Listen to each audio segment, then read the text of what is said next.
this video is the continuation of the load store instructions. So in the last video we had already seen that the load store instructions are divided into two, a single register and multiple register. Moreover, the ARM instruction set, it provides a different modes for for addressing memory. Okay.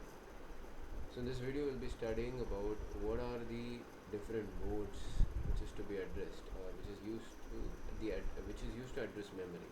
Okay, there are three modes, indexing methods. The first one is the pre-index with write back. The second one, pre-index only, and lastly the post-index.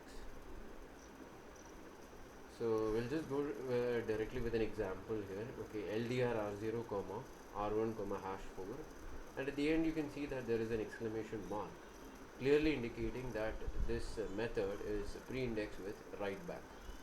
Here what actually happens is, for this to be understood clearly, let's take an example R1. Okay, let's take an example R1 is equal to 9000. Let's assume that it's a 32-bit address, 32-bit memory address. Okay, so R1 is actually called as the base address register, which was already mentioned in the previous video. So this particular address 9000 will be having a particular content. Now that address here 9000 which is mentioned will be added with 4 to generate 9004, and the contents of 9004 is moved to R0 first, and then R1 gets updated to what value?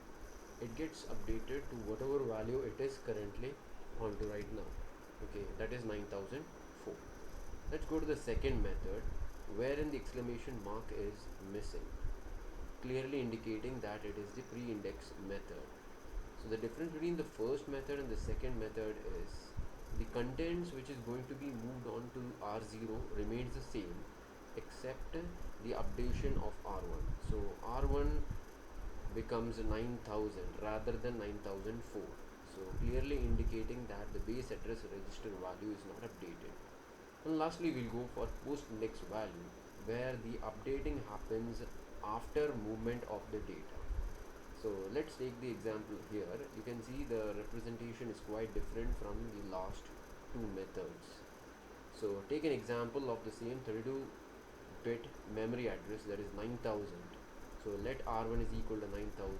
So the contents of that is first moved to R0, and then the base address register is updated with or by adding 4 with it, that is 9004. So currently R1 will be having 9004, that is after moving the contents of 9000 to R0, then only the value of R1 gets updated.